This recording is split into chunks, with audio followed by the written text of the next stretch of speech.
इस वीडियो में हम महिला एवं बाल अपराध के घरेलू हिंसा संरक्षण अधिनियम 2005 के बारे में बात करेंगे। यह अधिनियम घर में होने वाली महिलाओं पर या लड़कियों पर जो हिंसा होती है उनसे बचाने के लिए बनाया गया है। बहुत ही संक्षिप्त तरीके से इस वीडियो में बात करेंगे और उन्हीं मुद्दों के ऊपर बात करेंगे जो इंपॉर्टेंट हैं। बुक्स में कम से कम 15 पन्नों में ये घरेलू हिंसा संरक्षण अधिनियम दे रखा है, हमें उतना नहीं पढ़ना है, बहुत ही शॉर्ट में, ताकि हम इतना पढ़ें कि जितना पढ़ें उतना काम आ जाए। वीडियो के लास्ट में, क्लास के लास्ट में हम कुछ क्वेश्चंस देखेंगे, प्रैक्टिस क्वेश्चन देखेंगे। लेकिन उससे पहले मैं आपको बता दूं कि महिला एवं बाल अपराध के प्रीवियस ईयर क्वेश्चंस और साथ ही साथ प्रैक्टिस क्वेश्चंस जो कि 350 से ज्यादा हैं, आपके एप्लीकेशन पे अपलोड किए जा चुके हैं फ्री ऑफ कॉस्ट, तो वहां पे जाके आप इसको देख सकते हैं। ठीक है, इसी के साथ साथ टेस्ट सीरीज भी हमने स्टार्ट की हुई है, चाहे वो आपकी पुलिस कांस्टेबल की हो या 4th ग्रेड की, up to dated latest pattern पे आधारित है, तो वहां पे जाके आप इसको ज्वाइन कर सकते हैं। ठीक है, फोन नंबर दिए हुए हैं, सब कुछ आपको दिख रहा है। इसी के साथ साथ चतुर्थ श्रेणी कर्मचारी गणित के डिजिटल नोट्स भी हमने अवेलेबल करवा दिए हैं एप्लीकेशन पे। यदि कोई मैथ्स की प्रैक्टिस करना चाहता है, मैथ्स के लिए प्रैक्टिस करना चाहता है, तो मैथ्स के लिए भी हमने टेस्ट सीरीज लॉन्च की है। मैथ्स के लिए क्या होगा कि मैथ्स में जैसे टॉपिक वाइज है हमारा, ठीक है, मिक्स नहीं है, टॉपिक वाइज है। जैसे कोई भी टॉपिक हमने उठा लिया, संख्या पद्धति, नंबर सिस्टम, तो जैसे ही हम इसको जाएंगे आगे तो मल्टीपल टेस्ट है, एक से ज्यादा टेस्ट है, तो कभी भी आपको दोबारा उन क्वेश्चंस को नहीं देखना पड़ेगा, हमेशा आपको नए क्वेश्चंस देखने को मिलेंगे। ठीक है, विद सॉल्यूशन सब कुछ यहाँ पे दे रखा है। तो टॉपिक वाइज कम से कम 12 टॉपिक हैं जो आपके एग्जाम के हिसाब से इंपॉर्टेंट होते हैं, तो ज्वाइन कर सकते हैं आप। ठीक है, कंप्यूटर की टेस्ट सीरीज भी हमने लॉन्च कर रखी है और इसमें 69 टेस्ट सीरीज है हमारी। ठीक है, टॉपिक वाइज एक टॉपिक और उस पे कम से कम 3 या 4 टेस्ट सीरीज हमने रखी हुई है और 2000 से ज्यादा क्वेश्चंस आपको प्रैक्टिस के लिए मिलने वाले हैं। इसमें क्या रहने वाला है, जैसे मान लीजिए कोई भी क्वेश्चन आपने लिखा, तो जैसे आपने इसका आंसर ये लगाया तो वो तुरंत बता देगा कि इसका आंसर गलत है, इसका आंसर ये नहीं होगा और ये होगा। और लास्ट में जब आप फाइनल रिजल्ट आएगा तो भी 1 लाइनर फॉर्म में क्वेश्चन आंसर करके दे देगा, तो पढ़ने में आसानी रहेगी। इसमें 69 टेस्ट सीरीज है और 2000 से ज्यादा क्वेश्चंस हैं और 25 मिक्स टेस्ट भी डाले हुए हैं हमने। चलिए आगे चलते हैं और आप देख सकते हैं यहाँ पे, ठीक है, मिक्स टेस्ट है विद डाउट चैट भी लगाया हुआ है हमने यहाँ पे। डाउट के लिए भी एप्लीकेशन में सिस्टम कर रखा है हमने, आप डाउट पोस्ट करेंगे तो आपको उसका रिप्लाई मिलेगा। यदि आपने पहले से ही कोई कोर्स परचेज कर रखा है तो ऑफ 25 कूपन कोड लगाएंगे तो 25% ऑफ मिल जाएगा। ठीक, कहां मिलेगा, ये हमारा दीक्षांत एकेडमी बीकानेर एप्लीकेशन का लिंक दे रखा है, वीडियो के नीचे डिस्क्रिप्शन में भी इसका लिंक दे रखा है, आप प्ले स्टोर पे जाके डाउनलोड कर सकते हैं, दीक्षांत एकेडमी बीकानेर। और टेलीग्राम चैनल भी दे रखा है, इसका भी लिंक दे रखा है वीडियो के नीचे डिस्क्रिप्शन में, आप जाके वहां पे ज्वाइन कर सकते हैं। जो भी इस वीडियो की पीडीएफ होगी, इस क्लास की पीडीएफ होगी, मैं यहीं अवेलेबल कराऊंगा। कोई भी क्लास लगती है आपकी तो उसका लिंक है या कोई भी पीडीएफ है या कोई भी अपडेटेड मटेरियल है वो यहां पे मिल जाएगा, तो आप इसको ज्वाइन कर लेना। चलिए, तो सबसे पहले बात कर लेते हैं हम, जो कि हम बात कर रहे थे घरेलू हिंसा संरक्षण अधिनियम की 2005 की। ठीक है, घरेलू हिंसा संरक्षण अधिनियम में सबसे पहले बात हमें यह देखनी है कि लागू कब हुआ, कब लागू हुआ। तो लागू यदि पूछे तो कहना कि 26 अक्टूबर 2006। ठीक है, 2 अक्टूबर गांधी जयंती है, 26 अक्टूबर 2006। ठीक, अब पूछे इसमें कि कुल अध्याय कितने हैं, कुल अध्याय कितने हैं, तो कुल अध्याय कितने बताओगे आप, 5 हैं, टोटल अध्याय 5 हैं। कुल धाराएं कितनी हैं, 37 है। तो ये चीज ध्यान रख लेना, लागू कब हुआ, कुल अध्याय कितने हैं, धाराएं कितनी हैं। मेरे साथ साथ बोलते रहें, इसकी स्पीड थोड़ी सी 1.5 कर लो, फटाफट हो जाएगा। अब परिभाषाएं पूछ लेता है, क्या पूछ लेता है, परिभाषाएं कई बार पूछ लेता है। तो पहले ये पूछता है कि परिभाषाएं, क्योंकि कोई भी कानून है तो उसमें परिभाषा होनी चाहिए कि हिंसा क्या होती है। तो इस प्रकार की परिभाषाओं में क्या क्या हमें पढ़ना है और कहां पढ़ना है। देखो, चैप्टर 5 है, कितने चैप्टर हैं टोटल, इस अधिनियम में 5 चैप्टर हैं। इसमें जो पहला चैप्टर है, पहले चैप्टर में धारा नंबर 2 पहले चैप्टर की धारा नंबर 2, जिसको हम सेक्शन बोलेंगे, है ना, चैप्टर नंबर 1 सेक्शन नंबर 2 में सारी परिभाषाएं दे रखी हैं। हमें सारी परिभाषाएं नहीं पढ़नी। कौन कौन सी पढ़नी है? व्यथित व्यक्ति, घरेलू नातेदारी, साझी गृहस्थी और प्रत्यर्थी। ये भारी भरकम शब्द हैं, लेकिन बहुत ही इजी वे में मैं समझाने वाला हूं आपको। ठीक है, चलिए मैं बात करता हूं। ये देखिए, ये एक घर है। ये क्या है? ये एक घर है। यहां पे इस तरीके से घर बना हुआ है। इसमें एक स्त्री रहती है, एक पुरुष रहते हैं। स्त्री और पुरुष रहते हैं। ठीक है, ये पुरुष स्त्री हो गई और ये पुरुष हो गया। अब नियम ये कहता है, अधिनियम ये कहता है कि एक परेशान करेगा और दूसरा परेशान होगा। घरेलू हिंसा के अनुसार परेशान करने वाला हमेशा ही पुरुष होगा, और जबकि परेशान होने वाली हमेशा ही महिला होगी। अब जो परेशान हो रही है उसको हम बोलते हैं व्यथित व्यक्ति, जिसको बोलते हैं पीड़ित महिला। ठीक है, तो हमने देख लिया कि व्यथित महिला कौन है, व्यथित व्यक्ति कौन है? हमेशा महिला होगी। हमेशा क्या होगी? महिला। और प्रत्यर्थी कौन होता है? प्रत्यर्थी होता है हिंसा करने वाला।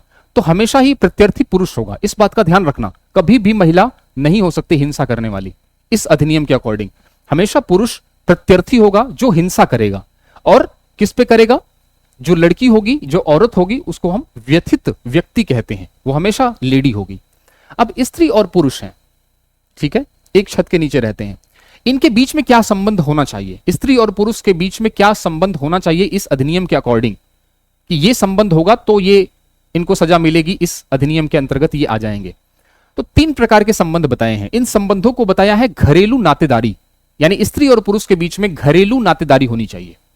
अब घरेलू नातेदारी क्या है? घरेलू नातेदारी 3 प्रकार की हो सकती है। एक तो शादी के कारण जो नातेदारी उत्पन्न होती है, जैसे शादी के बाद एक महिला और पुरुष के बीच में क्या संबंध बनता है? पति और पत्नी का। ऐसे ही ससुर और बहू का बनता है कि नहीं बनता? जेठ और बहू का बनता है कि नहीं बनता? देवर और भाभी का बनता है कि नहीं बनता? तो शादी के बाद जो भी संबंध बन रहे हैं परिवार में, उसको हम बोलते हैं विवाह के बाद बनने वाले संबंध। ठीक है, तो हमेशा उसमें एक स्त्री होगी, एक पुरुष होगा। तो पुरुष जो है वो हमेशा क्या होगा? प्रत्यर्थी होगा, और जो व्यथित होगा वो हमेशा महिला होगी। दूसरा कहता है कि जन्म या रक्त संबंध। मैं आपको घरेलू नातेदारी से रिलेटेड बता रहा हूं कि जन्म या रक्त संबंध। इसका क्या मतलब है? जन्म या रक्त संबंध का मतलब होता है जैसे बाप और बेटी। इसका मतलब हमेशा ये नहीं होता कि पति और पत्नी हमेशा एक दूसरे को परेशान करेंगे। बाप भी बेटी को परेशान कर सकता है, तो वो इसके कैटेगरी में आ जाएगा, क्योंकि रक्त संबंध है। भाई बहन रक्त संबंध है। समझ में आ गई बात? रक्त संबंध है। या फिर तीसरी कैटेगरी है विवाह जैसा। विवाह ना हो लेकिन विवाह जैसा हो। जैसे विवाह पति पत्नी ने कर लिया लेकिन उनसे बच्चे नहीं हुए, उन्होंने किसी बच्चे को गोद ले लिया और वो लड़की है, गोद ली जाने वाली लड़की है। तो अब जो फादर है वो तो मेल हो गया, और जो गोद ली गई है वो लड़की है। तो अब यदि वो अन्याय करता है, उसके ऊपर अत्याचार करता है, तो वो घरेलू नातेदारी के अंतर्गत आएगा, और अल्टीमेट रूप से, अंतिम रूप से वो इस अधिनियम के अंतर्गत आ जाएगा। 3 चीजें बता दी। प्रत्यर्थी हमेशा पुरुष जो अटैक करेगा। दूसरा, व्यथित हमेशा महिला होगी जो कि पीड़ित होगी। तीसरा, नातेदारी 3 प्रकार की हो सकती है। शादी जैसा, और साथ ही साथ खून का संबंध या रक्त का संबंध। अच्छा, ये जो स्त्री और पुरुष हैं, ये जिस घर में रहते हैं, जिस छत के नीचे रहते हैं, उस छत को बोलते हैं साझी गृहस्थी। तो ये टेक्निकल टर्म समझ में आ गई?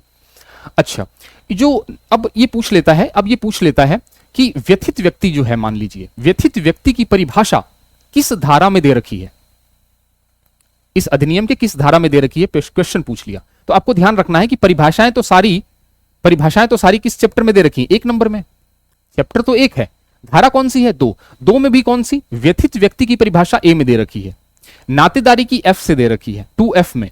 साझी गृहस्थी की 2S में दे रखी है, और प्रत्यर्थी की 2Q में दे रखी है। याद करने में बहुत आसान है। व्यथित व्यक्ति है ना, A4 होता है aggrieved person. A4 aggrieved person यानी कि व्यथित व्यक्ति। A4 एग्रीव्ड यानी व्यथित हो गया। F4 फैमिली, फैमिली में क्या होता है, रिलेशन होता है ना। S4 देख लेना, S4 साझी, S4 साझी। और Q का मतलब प्रत्यर्थी, तुमने मुझे क्यों परेशान किया, क्यों, तो Q कौन है, प्रत्यर्थी है, तो 2Q, तो 2A 2F 2S और 2Q, ये परिभाषाएं दे रखी हैं। और चैप्टर कौन सा है, एक। टोटल चैप्टर कितने हैं, 5। कुल धाराएं कितनी है, 37। समझ में आ गई बात। चलो अब बात कर लेते हैं घरेलू हिंसा की परिभाषा। अभी तो व्यक्तियों की परिभाषाएं थी, किसकी किसकी परिभाषाएं थी, व्यथित व्यक्ति की थी, प्रत्यर्थी की थी, घरेलू नातेदारी की थी, साझी गृहस्थी की थी। अब है घरेलू हिंसा की परिभाषा। घरेलू हिंसा की परिभाषा चैप्टर नंबर 2 में दे रखी है। अभी तक हमने चैप्टर नंबर 1 के बारे में बात की थी, अब चैप्टर नंबर 2 की बारी। चैप्टर 2 में भी क्या है, धारा नंबर 3 में घरेलू हिंसा की परिभाषा दे रखी है। ठीक है, किताब विताब नहीं पढ़नी आपको, किताबों में क्या है, टेक्निकल टर्म्स होती है, समझ लो बस इसको।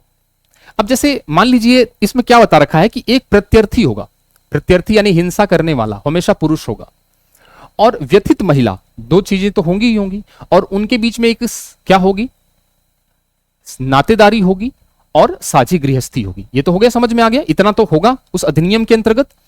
अब समझो कि कोई प्रत्यर्थी है, वो व्यथित महिला के साथ निम्न कार्य करता है, तो घरेलू हिंसा के अंतर्गत आएगा, साझी गृहस्थी के अंतर्गत होगा और नातेदारी के अंतर्गत, एक व्यथित और एक प्रत्यर्थी। अब प्रत्यर्थी जो महिला के खिलाफ क्या क्या कर सकता है, 3 प्रकार के काम इसके अंडर में आते हैं।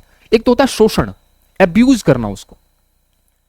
दूसरा होता है, देखो इसको याद ऐसे कर सकते हैं, AHT, AHT, A for abuse, H for harassment और T फॉर थ्रेट करना, धमकाना। शोषण में क्या आएगा, शारीरिक रूप से उसको शारीरिक रूप से उसको मारना, मानसिक रूप से उसको ताने देना, गाली देना, या फिर उस पर लांछन लगाना, है ना, कल भी हमने पढ़ा था। आर्थिक क्या होता है, उसको आर्थिक अधिकार न देना, उसके पैसे छीन लेना कमाए हुए, या उसके बच्चों को पैसे न देना, मतलब उसके बच्चों को या उसको खाना खाने के लिए या अपने दैनिक आवश्यकताओं की पूर्ति के लिए उसको गुजारा भत्ता न देना, तो ये भी क्या है, आपका आर्थिक शोषण है उसका। और लैंगिक रूप से शोषण, ठीक है, तो ये शोषण में ये प्रकार आ गए।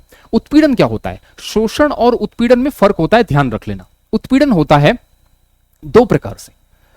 यदि किसी महिला को प्रत्यर्थी, है ना, प्रत्यर्थी का मतलब हिंसा करने वाला, कोई संपत्ति के लिए धमका रहा है, संपत्ति के लिए क्या कर रहा है, उसको परेशान कर रहा है, संपत्ति के लिए उसको परेशान कर रहा है कि वो संपत्ति मेरे नाम कर दे, इस प्रकार से, या कोई मूल्यवान दस्तावेज सौंपने के लिए उसको बार बार टॉर्चर कर रहा है, तो उसको हम शोषण नहीं बोलेंगे, उसको बोलेंगे उत्पीड़न कर रहा है, हैरेसमेंट कर रहा है। तो हैरेसमेंट 2 प्रकार से होगा, या तो मूल्यवान या तो संपत्ति के लिए या मूल्यवान दस्तावेज के लिए। तीसरा होता है थ्रेट करना। थ्रेट का मतलब धमकी, समझ में आ गई आपको, है ना, उसको डराना, धमकाना, ये सब थ्रेट के अंतर्गत आता है। तो यदि कोई प्रत्यर्थी महिला से ये सब काम कर रहा है तो इस अधिनियम के अंतर्गत आएगा। ठीक है, और घरेलू हिंसा की परिभाषा चैप्टर नंबर 2 में, और धारा नंबर 3 में दे रखी है। समझ में आ गई बात। चलो चैप्टर नंबर 3, 2 हो गए चैप्टर। चैप्टर नंबर 3 में 2 चीजें बता रखी हैं। क्या बता रखी हैं, 2 चीजें। मान लीजिए कोई भी महिला के खिलाफ घरेलू हिंसा होती है तो वो क्या करेगी।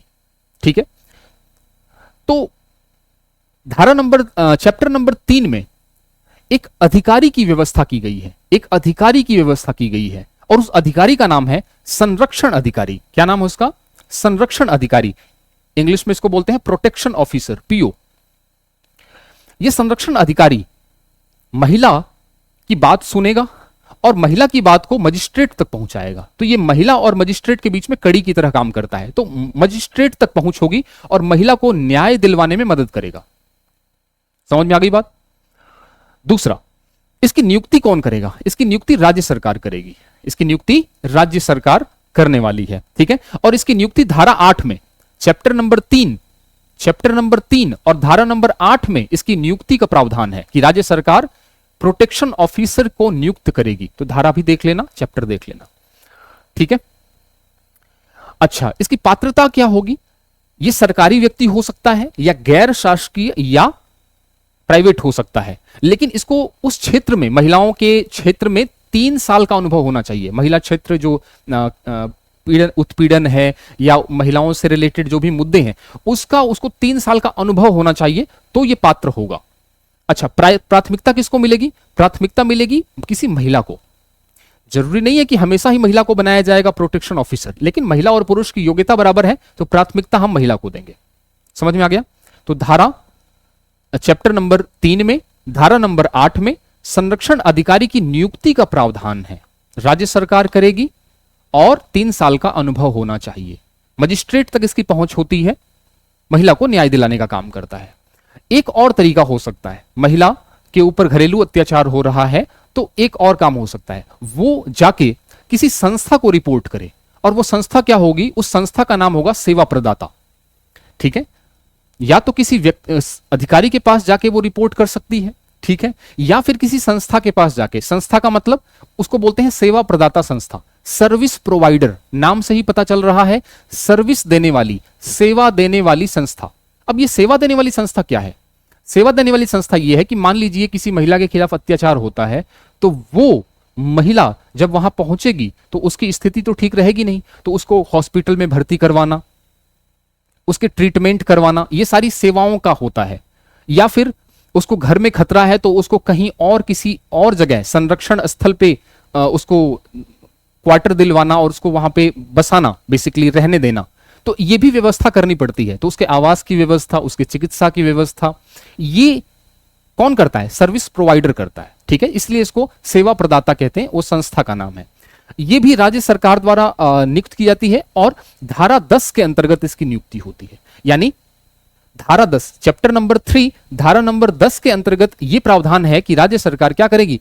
एक सर्विस प्रोवाइडर एसपी का गठन करेगी। ठीक है, अच्छा, इसमें पात्रता कौन होता है? यानी कोई भी मुंह उठा के थोड़ी ना उस संस्था का कोई भी संस्था मुंह उठा के थोड़ी ना सेवा प्रदाता बन जाएगी, नहीं। एक तो एनजीओ होना चाहिए, साथ ही साथ या फिर एसएचजी सेल्फ हेल्प ग्रुप, स्वयं सहायता समूह होना चाहिए। तो एसएचजी होना चाहिए या फिर आपका क्या होना चाहिए? उसमें से कोई भी एक भी हो जाए तो चलेगा, लेकिन उसमें अनुभव 3 साल का होना चाहिए, जैसे अपने प्रोटेक्शन ऑफिसर के बारे में देखा था। समझ में आ गई बात? ठीक है, तो महिला 2 जगह जा सकती है, या तो जा सकती है रिपोर्ट दर्ज करवाने किसी अधिकारी, 3 जगह जा सकती है वैसे देखा जाए तो। पुलिस में जाएगी, पुलिस में जा सकती है, पुलिस में तो एफआईआर दर्ज होता है। ठीक है, पुलिस के अलावा कहां कहां जा सकती है? एक संरक्षण अधिकारी के पास जा सकती है, एक संस्था के पास जा सकती है। ठीक है, संरक्षण अधिकारी के बारे में बात कर ली और संस्था के बारे में। पुलिस के पास भी जा सकती है, लेकिन पुलिस वाला नहीं पूछता है, अधिकारी और संस्था के बारे में पूछता है। चलें आगे, समझ में आ गया? आइए, संरक्षण अधिकारी के कर्तव्य क्या है? संरक्षण अधिकारी के कर्तव्य क्या है? आपके मन में एक चीज और डाउट क्लियर कर देता हूं। अभी मन में एक डाउट आ जाएगा आपके, तो वो डाउट अभी मैं क्लियर करना चाहता हूं। देखो, कोई भी महिला है ना, कोई भी महिला है तो वो अपने खिलाफ अत्याचार को या तो प्रोटेक्शन ऑफिसर के पास रिपोर्ट करेगी और प्रोटेक्शन ऑफिसर मजिस्ट्रेट के पास रिपोर्ट करेगा, मैं आगे अभी बताऊंगा। या फिर महिला के पास एक ऑप्शन है कि वो सेल्फ क्या बोल सकते हैं, सर्विस प्रोवाइडर, सेवा प्रदाता के पास जाए और सेवा प्रदाता मजिस्ट्रेट को अपना रिपोर्ट प्रस्तुत करे। या फिर महिला पुलिस के पास जा सकती है और पुलिस मजिस्ट्रेट को के सामने जाएगी। या महिला डायरेक्ट मजिस्ट्रेट के पास जा सकती है और मजिस्ट्रेट सीधा क्या कर सकता है? पीओ यानी प्रोटेक्शन ऑफिसर और एसपी को तलब कर सकता है कि बताओ इस महिला की क्या विनती है, क्या फरियाद है, क्या दुख है, आप मुझे इसको दर्ज करके मेरे सामने लेके आओ। ठीक है, क्या दिक्कत है इसको। तो इस प्रकार से महिला जो है अपनी व्यथा जो है इतने तरीकों से बता सकती है। अभी हम पीओ और एसपी के बारे में बात कर रहे हैं। ठीक है, चलो अब बात कर लेते हैं हम संरक्षण अधिकारी के कर्तव्य। संरक्षण अधिकारी के कर्तव्यों की जो जानकारी है वो चैप्टर नंबर 3 और धारा नंबर 9 के बारे में 9 में पता चलती है। धारा नंबर 9 में पता चलती है। धारा नंबर 8 में तो नियुक्ति का है चैप्टर नंबर 3 में, और धारा नंबर 9 में संरक्षण अधिकारी के कर्तव्य पता चलते हैं। संरक्षण अधिकारी के कर्तव्य एज यूजुअल, जैसा मैंने आपको बताया कि उसके 2 प्रकार के कर्तव्य होंगे। पहला तो होगा उस महिला के प्रति क्या कर्तव्य है, क्योंकि महिला उसके पास रिपोर्ट करने आ रही है, और दूसरा कि मजिस्ट्रेट के प्रति क्या कर्तव्य है, क्योंकि इसका पहुंच सीधा मजिस्ट्रेट तक है। तो मजिस्ट्रेट के प्रति इसका क्या कर्तव्य है? मजिस्ट्रेट को वो सूचना देगा। क्या देगा? सूचना। कोई भी महिला है, यदि उसने कोई उसके ऊपर कोई अत्याचार हुआ है तो सूचना बना के वो मजिस्ट्रेट को पहुंचाएगा। सूची बनाएगा अपने क्षेत्र में जितने भी हॉस्पिटल्स हैं, क्योंकि महिलाएं हैं तो हॉस्पिटल में भर्ती होंगी, हॉस्पिटल्स हैं, या फिर हम कह सकते हैं जो हमने घर बोले थे, संरक्षण घर, जहां पे महिलाओं को कुछ समय के लिए ठहराया जाता है उनकी सुरक्षा के लिए, उसके इलाके में कितने हैं, या फिर उसके इलाके में सर्विस प्रोवाइडर कितने हैं, वो सारी जो सूची है, वो सारी सूची मजिस्ट्रेट को वो सौंपता है, अवेलेबल करवाता है टाइम टू टाइम। ये कर्तव्य है उसका, ठीक है। तीसरा, सहायता करता है। मजिस्ट्रेट को कोई दिक्कत हो गई किसी केस में, जानना है कि ये केस ठीक है या सही है, गलत है, कितना, तो उसमें वो सहायता करता है। तो ये मजिस्ट्रेट के प्रति कर्तव्य हो गया। अब महिला के प्रति क्या कर्तव्य होगा? एज यूजुअल महिला को DIR, ये DIR क्या होता है? देखो, पुलिस के पास जब महिला जाती है ना तो FIR दर्ज होता है, फर्स्ट इंफॉर्मेशन रिपोर्ट। लेकिन यदि महिला जो कि पीड़ित है किससे? घरेलू हिंसा से, तो जब उसकी दर्ज होगी शिकायत प्रोटेक्शन ऑफिसर के पास, तो उसको हम DIR बोलते हैं, डोमेस्टिक वायलेंस इंसिडेंस रिपोर्ट, ठीक है। Domestic violence incidence report, DIR दर्ज करना, तो उसका कर्तव्य है DIR। पुलिस के पास FIR, प्रोटेक्शन ऑफिसर के पास जाएगी तो DIR होगा। अनुतोष हेतु आवेदन, अनुतोष क्या होता है? रिलीफ होता है। हिंदी में थोड़ा भारी भरकम शब्द है, लेकिन रिलीफ करने के लिए आवेदन लिखना कि भाई इसको, क्योंकि वो DIR जब रिपोर्ट दर्ज करेगा तो वो आवेदन करेगा कि उसको रिलीफ मिले। अनुतोष की स्थिति, महिला को बताना कि आपको कितना मिलेगा, क्या मिलेगा, कैसे मिलेगा, उसको सब बताना, अनुतोष की स्थिति, ठीक है, कब मिलेगा। शेल्टर होम उपलब्ध कराना, महिला को यदि जान का खतरा है तो उसको शेल्टर होम भी उपलब्ध करवाना, ये प्रोटेक्शन ऑफिसर का दायित्व है। वित्तीय राहत उपलब्ध कराना, उसको रुपए पैसे की जरूरत है तो वो कानून के अंतर्गत दायरे में रह के उसको यदि कोई रिलीफ मिल रही है तो उसको मॉनेटरी रिलीफ भी अवेलेबल करवाना। समझ में आ गया? तो महिला के प्रति और मजिस्ट्रेट के प्रति ये कहां पे लिखा हुआ है कि प्रोटेक्शन ऑफिसर का क्या कर्तव्य होगा? चैप्टर नंबर 3 धारा नंबर 9। DIR क्या होता है? कई बार DIR पूछ लेते हैं। DIR क्या होता है? तो DIR की परिभाषा ये है कि जब महिला जाती है प्रोटेक्शन ऑफिसर के पास तो वो जो इंफॉर्मेशन तैयार करता है वो DIR होता है। लेकिन DIR होता क्या है? घरेलू हिंसा की शिकायत जिस प्रारूप में होती है उस प्रारूप को हम DIR कहते हैं। जब कोई रिपोर्ट, जब कोई प्रोटेक्शन ऑफिसर लिखता है तो वो कागज में लिखेगा, उसका एक फॉर्मेट होता है, उस फॉर्मेट को हम क्या बोलते हैं? DIR बोलते हैं, ठीक है। प्रारूप, ये protection for women from domestic violence act, इसको शॉर्ट फॉर्म में लिख दिया मैंने, वही है घरेलू हिंसा से संरक्षण अधिनियम 2005 के प्रारूप क्रमांक 1 को, प्रारूप क्रमांक भी कौन सा? 1 को DIR कहते हैं। तो प्रारूप क्रमांक 1 को DIR कहते हैं। क्वेश्चन आ सकता है कि किस प्रारूप क्रमांक को हम DIR कहते हैं, ठीक है। चलिए, कौन भर सकता है? अब कई बार पूछ लेता है DIR कौन भर सकता है? तो DIR जो प्रारूप है, उसका फॉर्मेट है, वो कभी भी महिला नहीं भरेगी या महिला का वकील नहीं भरेगा, वो हमेशा कौन भरेगा? प्रोटेक्शन, क्योंकि अपने हिसाब से भर देंगे वो तो प्रोटेक्शन ऑफिसर जांच के पड़ताल करके भरेगा, और साथ ही साथ या फिर सर्विस प्रोवाइडर SP भर सकता है। तो DIR को कौन भर सकता है? केवल प्रोटेक्शन ऑफिसर या फिर सर्विस प्रोवाइडर। पुलिस तो FIR करेगी, ये DIR की बात चल रही है। चलें आगे। न्यायालयी प्रक्रिया, अब न्यायालय में कैसी प्रक्रिया चलेगी वो ध्यान रखना है हमें। अब न्यायालयी प्रक्रिया चैप्टर नंबर 4 में, चैप्टर नंबर 4, 5 चैप्टर थे, चैप्टर नंबर 4 धारा नंबर 12 में न्यायालयी प्रक्रिया के बारे में बताया गया है, ठीक है। अब सबसे पहले वो जो PO है, प्रोटेक्शन ऑफिसर या सर्विस प्रोवाइडर, वो सूचना लेके और शिकायत करेगा, शिकायत लेके मजिस्ट्रेट के समक्ष आवेदन करेगा, मजिस्ट्रेट के सामने DIR लेके मजिस्ट्रेट के सामने महिला को उपस्थित कर देगा। मजिस्ट्रेट के समक्ष जैसे ही आवेदन आएगा, उसके 3 दिन पश्चात, यह नियम है कि 3 दिन पश्चात उसको डेट देनी पड़ेगी उसकी सुनवाई की। मतलब आप ऐसा नहीं कि 5 दिन 10 दिन कर सकते हो, जिस दिन मजिस्ट्रेट के सामने वो आवेदन आया उसके 3 दिन बाद ही डेट देनी पड़ेगी कि हां इस डेट को हम आपकी सुनवाई करेंगे, आपके साथ क्या हुआ है। इसके लिए नोटिस जारी करेगा। क्या करेगा? नोटिस जारी। 2 लोगों को, दोनों पक्षों को नोटिस जारी करेगा, एक तो प्रत्यर्थी को और दूसरी महिला को जो पीड़ित है, दोनों को नोटिस जारी करेगा, ठीक है। नोटिस जारी करने के बाद यह मामला चलता रहेगा। फिर जो मजिस्ट्रेट है वो क्या करेगा? वो कहेगा कि चलो महिला और पुरुष लड़ रहे हैं आपस में, तो परामर्श करा देते हैं, क्योंकि घरेलू है, पारिवारिक है पूरा, तो इसको परामर्श कर देते हैं। हो सकता है परामर्श से ये सुलझ जाए मैटर, तो परामर्श के लिए भी वो कोशिश करता है। परामर्श के बाद, चूंकि परामर्श है, मान लीजिए परामर्श सक्सेसफुल नहीं हुआ, कई लोग वहां पे सफल नहीं हो पाते, तो फिर क्या होता है? अंतरिम राहत, क्योंकि क्योंकि ये मामला तो बड़ा लंबा चलेगा, कोर्ट कचहरी का मामला लंबा चलता है, तो तब तक क्या करे महिला, क्या करे, अपने घर से रुपए लगाए, अपने घर से रुपए लगा के किराए पे रहे, उसके लिए जो भी खर्च हो रहा है दवाई का, पट्टी का, बच्चे के लिए, तो वो क्या करे, तो उसके लिए वो अंतरिम राहत उपलब्ध कराती है। मजिस्ट्रेट क्या कराता है, अंतरिम राहत उपलब्ध कराता है कि ठीक है इतने रुपए वो दे देता है कि भाई 5,000 या 6,000 या 7,000 रुपए महीने का आपको ये मिलेगा जब तक केस चल रहा है। तो इसको हम अंतरिम राहत कहते हैं कि महिला को अंतरिम राहत दे दी, ठीक है।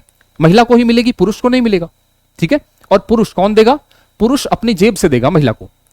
साक्ष्य पर फिर बहस होती रहेगी, साक्ष्य पे अंतिम बहस होती है, जो भी महिला ने साक्ष्य उपलब्ध कराए उस पर बहस होगी और बाद में निर्णय होगा, ठीक है। अब एक चीज ध्यान रखना, ये सारी प्रक्रिया मजिस्ट्रेट के समक्ष जो भी आवेदन आया, मजिस्ट्रेट के समक्ष आवेदन आया और ये प्रक्रिया यहां से आवेदन के बाद जो भी प्रक्रिया न्यायालय वाली चली वो 60 दिन के अंदर पूरी होनी चाहिए। With in 60 days this process should be completed. ये प्रोसेस जो है वो कंप्लीटेड होना चाहिए, शैल बी कंप्लीटेड, शुड भी नहीं, this process shall be completed. समझ में आ गया, विद इन 60 डेज मजिस्ट्रेट के सामने पहुंचने पर। जैसे ही आवेदन आया 3 दिन के बाद उसने टाइम दिया और फिर वो प्रक्रिया पहुंची। एक चीज और ध्यान रखना कि धारा 16, एक धारा 16 है इसी चैप्टर 4 में, इसी चैप्टर 4 में एक धारा 16 है, वो ये प्रबंध करती है, वो ये नियम बनाती है कि यदि महिला को जरूरत है बंद कमरे में बयान देने की तो वो बंद कमरे में बयान दे सकती है, ठीक है। तो धारा 16 चैप्टर 4 के धारा 16 के अकॉर्डिंग के अनुसार महिला जो है बंद कमरे में अपने बयान को दर्ज करवा सकती है। तो ये ध्यान रख लेना, कई बार पूछ लेता है बंद कमरे में बयान दर्ज कराने की कौन सी धारा है, चैप्टर 4 धारा नंबर 16। समझ में आ गया, 7 दिन के अंदर होना चाहिए। ये आपको मैंने बता ही दिया कि महिला किन किन तरीके से अपने ऊपर हुए घरेलू हिंसा को दर्ज करा सकती है। वो पुलिस के पास जाएगी तो FIR होगा, प्रोटेक्शन ऑफिसर के पास जाएगी तो DIR होगा, ठीक है। इसी तरह सर्विस प्रोवाइडर के पास जाएगी तो भी, और या फिर सीधा ही वो मजिस्ट्रेट के सामने जा सकती है और मजिस्ट्रेट प्रोटेक्शन ऑफिसर या फिर सर्विस प्रोवाइडर को तलब कर सकते हैं कि इनकी व्यथा सुनिए और इसको DIR बना के मेरे सामने प्रस्तुत करिए, ठीक है। समझ में आ गया। ध्यान रखना, मजिस्ट्रेट जो होता है हर मजिस्ट्रेट नहीं सुन सकता, मजिस्ट्रेट उसका जो सुनेगा, जो इस सुनवाई का अधिकारी है, जिस मजिस्ट्रेट के सामने ये बात प्रस्तुत की जाएगी, वो होता है आपका जुडिशियल मजिस्ट्रेट फर्स्ट क्लास। यानी जुडिशियल मजिस्ट्रेट जो न्यायाधीश होते हैं उनमें भी कुछ क्रम होता है, ठीक है। तो कौन सा न्यायाधीश इस मैटर को डील करेगा, जुडिशियल मजिस्ट्रेट फर्स्ट क्लास, प्रथम श्रेणी का न्यायाधीश ही इस पूरी प्रक्रिया को डील करेगा, उसके समक्ष ही आवेदन उपस्थित करवाया जाना चाहिए, ठीक है। समझ में आ गया बात। प्रथम श्रेणी दंडाधिकारी बोलते हैं इसको। चलिए अब बात कर लेते हैं कि जिसको हमने बोला था कि महिला को रिलीफ मिलेगा। जब महिला को रिलीफ मिलेगा, महिला को जब अनुतोष मिलेगा, अनुतोष रिलीफ को बोलते हैं, तो रिलीफ कितने प्रकार का मिल सकता है, ये पूछ सकता है पेपर में। पहले तो ये देखो कि रिलीफ का प्रावधान कहां पे है, रिलीफ कहां लिखा हुआ है। चैप्टर नंबर 4 में धारा नंबर 18 से लेके 23 तक, चैप्टर नंबर 4 में धारा 28 से लेके 23 तक में यह प्रावधान है कि कौन कौन से रिलीफ मिल सकते हैं। कौन कौन से मिलेंगे, एक तो देखो ट्रिक बता देता हूं कैसे याद करना है। सबसे पहले महिला के ऊपर अत्याचार हो रहा है, उसके जान को खतरा है, तो उसको रक्षा मिलेगी। क्या मिलेगी, रक्षा। रक्षा के बाद क्या होगा, उसको रक्षा कहां मिलेगी, उसके घर पे मिलेगी।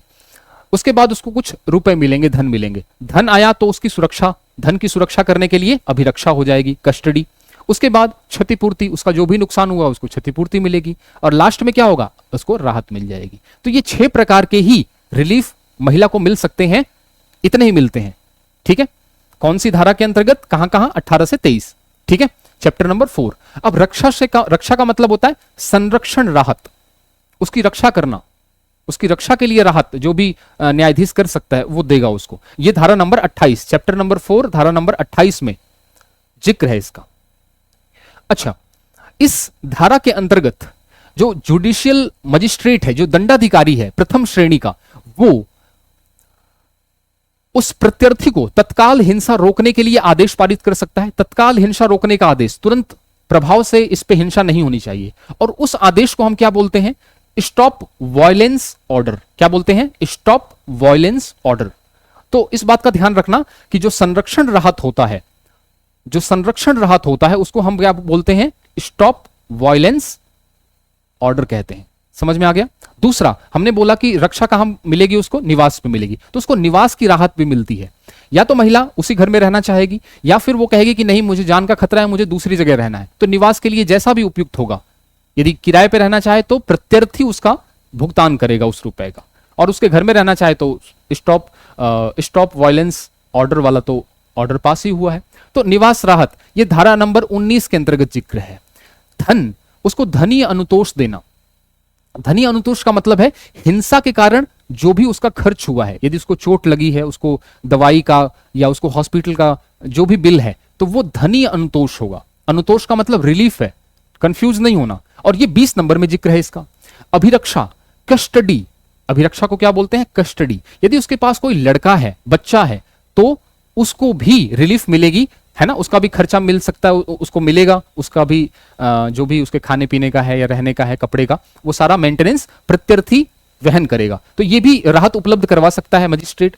क्षतिपूर्ति। क्षतिपूर्ति का मतलब क्या होता है? जो भी उसकी क्षति हुई है, जो भी उसकी क्षति हुई है, उस क्षति को पूर्ति के लिए भी मजिस्ट्रेट प्रयास कर सकता है या राहत उपलब्ध करा सकता है। जैसे मैं बात करूं कि जो उसका नुकसान हुआ है, नुकसान कैसे? मान लो वो जॉब कर रही है ना, तो अब वो जॉब पे नहीं जा रही, तो उसका जो नुकसान हुआ, उसके कुछ मान लीजिए कोई उसके पास कोई कार थी, है ना, उस कार वो कार जो है उस हिंसा में कार जो है वो टूट गई, ठीक है, तो उस कार के लिए जो नुकसान हुआ वो भरपाई करना, नुकसान की जो भरपाई हो गई, है ना, नुकसान की भरपाई के लिए क्षतिपूर्ति राहत हो सकता है। और अंतरिम राहत भी उसको उपलब्ध कराया जा सकता है। अंतरिम राहत का मतलब कि जब तक जजमेंट नहीं आता उसको अंतरिम राहत के रूप में कुछ रुपए या कुछ जो भी हो, मेनली तो रुपए ही होते हैं, पैसे ही होते हैं, ठीक है, तो उसको उपलब्ध कराना। तो ये 6 प्रकार की राहत होती है जो महिला को मिलती है। और ट्रिक भी मैंने बता दी और ये धाराएं मैंने बता दी, इसी क्रम में याद रखना, ठीक है। 18, 19, 20, 21, 22, 23 चैप्टर नंबर 4 में अनुतोष के प्रकार में इनका वर्णन है। समझ में आ गया? आगे चलें, चलिए चैप्टर नंबर 5। चैप्टर नंबर 5 ये लास्ट स्लाइड है, इतना ही है। तो 5 हमने कहा था कि 5 चैप्टर हैं, तो 5वां चैप्टर की बात करते हैं। अच्छा, एक चीज ध्यान रखना, चैप्टर नंबर 4 में धारा नंबर 29 में, चैप्टर नंबर 4 धारा नंबर 29, ये चैप्टर नंबर 4 था, 23 नंबर धारा में अंतरिम राहत थी। उसके बाद धारा नंबर 29 में यदि मान लीजिए महिला मजिस्ट्रेट का जो भी फैसला है उससे संतुष्ट नहीं है या पुरुष संतुष्ट नहीं है, तो वो अपील कर सकता है, लेकिन अपील 30 दिन के अंदर करेगा। और कहां करेगा? केवल और केवल सत्र न्यायालय में, सेशन कोर्ट में वो अपील कर सकता है, ठीक है। तो यहां पे चैप्टर नंबर 4 धारा नंबर 29 में अपील करने का प्रोविजन दे रखा है, प्रोसीजर दे रखा है, प्रोविजन दे रखा है बेसिकली, कि वो 30 दिन के अंदर सत्र न्यायालय में अपील कर सकता है। अब आते हैं चैप्टर नंबर 5 में। चैप्टर नंबर 5 में दंड का प्रावधान है, ठीक है, कि कितना दंड मिलेगा। चैप्टर नंबर 5 की धारा नंबर 31 बताती है कि जो प्रत्यर्थी है, जो हिंसा करने वाला है, ठीक है, उसको 1 साल की सजा मिल सकती है, या 20,000 रुपए तक का जुर्माना, या फिर दोनों मिल सकता है उसको। और यदि मान लीजिए जो भी मजिस्ट्रेट ने ऑर्डर पास किया है और प्रत्यर्थी उसको नहीं मान रहा है, बार बार उसकी अवहेलना कर रहा है, मान लीजिए मेंटेनेंस के लिए उसको कुछ रुपए देने हैं हर महीने, 5,000, 6,000, 7,000 रुपए, वो नहीं दे रहा है, तो क्या होगा? मजिस्ट्रेट ये तो कर ही सकता है, 1 साल की सजा दे सकता है या 20,000 का जुर्माना, या दोनों लगा सकता है। ज्यादा से ज्यादा क्या कर सकता है?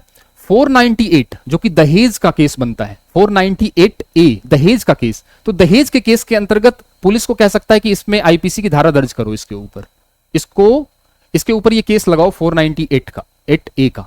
तो ये 498A, तो ये 3 काम कर सकता है दंड के रूप में, और यह कहां जिक्र है? धारा नंबर 31 चैप्टर नंबर 5 में। समझ में आ गया? तो ये पूरा का पूरा डोमेस्टिक वायलेंस वाला आपका चैप्टर हो गया। 1 मिनट, मैं कुछ क्वेश्चंस इसमें ले आता हूं आपके लिए।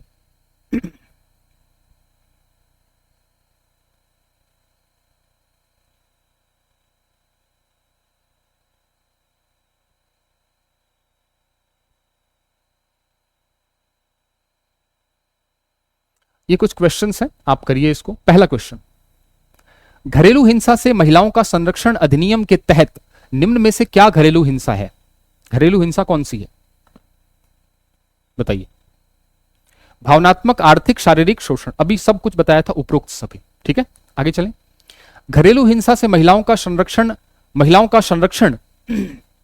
पढ़िए, इसका आंसर दीजिए। महिलाओं का संरक्षण अधिनियम 2005 की धारा 3 किससे संबंधित है?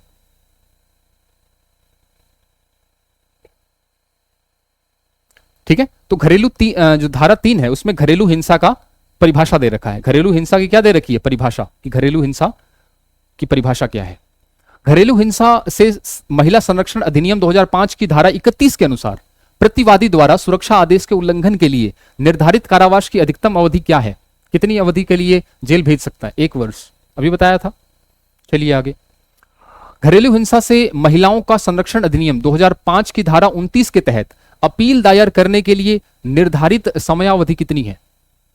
तो 30 दिन के अंदर होता है। 30 दिन के अंदर क्या होता है? अपील होता है। और 60 दिन के अंदर जो होता है वो कोर्ट का पूरा प्रोसीजर होता है। ठीक है, कोर्ट की न्यायालयी प्रक्रिया होती है।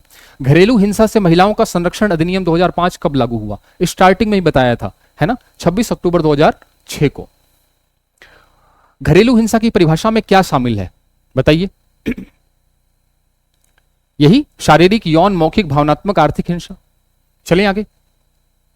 घरेलू हिंसा अधिनियम के तहत व्यथित व्यक्ति से क्या अभिप्राय है? मैंने कहा था ना, परिभाषा पूछता है। व्यथित व्यक्ति का मतलब क्या है? और हमेशा महिला होगी, हमेशा क्या होगी? महिला। तो लड़की, महिला, ये कोई भी महिला, पुरुष तो होगा नहीं, कोई भी महिला जो घरेलू संबंध में हो और हिंसा का आरोप लगाए। घरेलू हिंसा अधिनियम 2005 में कुल कितने अध्याय और धाराएं हैं? तो 5 अध्याय हैं और साथ ही साथ कितनी धाराएं हैं इसमें? 37 धाराएं हैं। चलिए आगे चलें, अगला क्वेश्चन बताइए।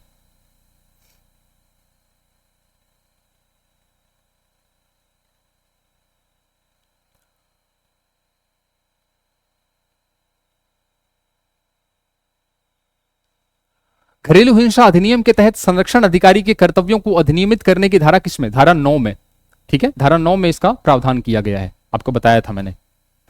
घरेलू हिंसा की शिकायत प्राप्त होने पर संरक्षण अधिकारी का क्या कर्तव्य है? पीड़िता को चिकित्सा सहायता प्रदान करना या तुरंत गिरफ्तार करना? गिरफ्तार करने का तो कहीं सिस्टम ही नहीं था, गिरफ्तार करने का तो कहीं सिस्टम भी नहीं था। ठीक है, तो गिरफ्तार करना नहीं था। मामले को आपराधिक मुकदमे में बदलना, ये तो बाद में बदलेगा वो। ठीक है, पीड़ित को जेल भेजना नहीं, जेल तो मजिस्ट्रेट भेजेगा। ये रहा।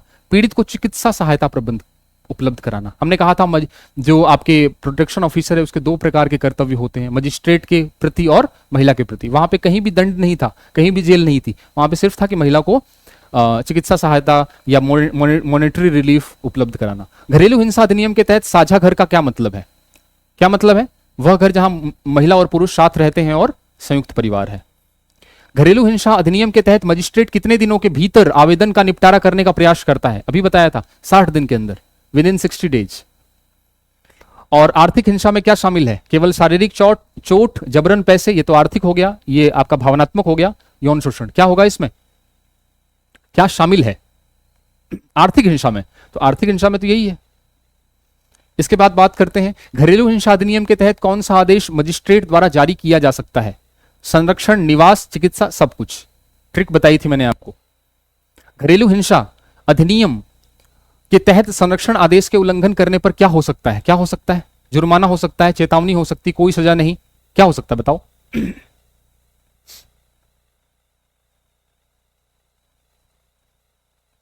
ठीक है, तो सारा ही हो सकता है। घरेलू हिंसा अधिनियम के तहत उल्लंघन करने पर क्या हो सकता है? कोई सजा नहीं। धारा 31 के तहत अभियोजन चलेगा। धारा 31, बिल्कुल धारा 31 ही होगी, है ना। धारा 31 में ही तो प्रबंध था 1 साल का। देखो धारा 31 के तहत ही तो बताया था मैंने। चलो धारा 31 हो गया। उसके बाद घरेलू हिंसा अधिनियम 2005 का मुख्य उद्देश्य क्या है? क्या उद्देश्य है घरेलू हिंसा का? महिलाओं को घरेलू हिंसा से संरक्षण और राहत प्रदान करना। समझ में आ गई बात? तो ये क्वेश्चंस हो गए आपके। मुझे लगता है कि अब कोई दिक्कत नहीं होगी आपके, अब कोई समस्या आपके नहीं होने वाली। ठीक है,